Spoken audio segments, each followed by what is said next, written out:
नमस्कार मित्र आणि मैत्रिणींनो, तुम्हाला माहीत आहे का, एखाद्या व्यक्तीच्या मृत्यूनंतर त्याच्या संपत्तीचा खरा मालक कोण होतो? तो व्यक्ती जर विल करून म्हणजेच मृत्यूपत्र करून गेला आहे की नाही यावर ते अवलंबून असतं की त्याचा खरा मालक कोण.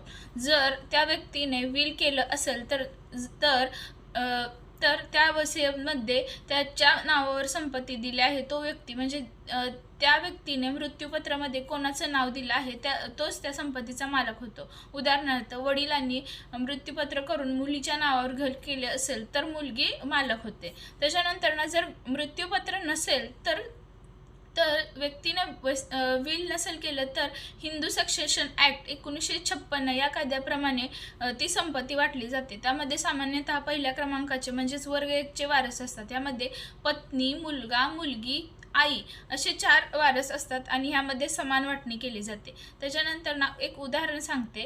जर समजा एखाद्या व्यक्तीचा मृत्यू झाला, त्यामागे त्यांना पती, एक मुलगा, एक मुलगी असेल तर या 3 हे 3 वारस असतील तर त्या संपत्तीचे तिघांमध्ये समान वाटणी केली जाते आणि हे तिघे त्या संपत्तीचे पूर्णपणे मालक असतात. आणि तुम्हाला मी दिलेली माहिती कशी वाटते हे मला कमेंटमध्ये सांगा आणि तुम्हाला जर अजून माहिती पाहिजे असेल तर ह्या पेजला फॉलो करा. धन्यवाद.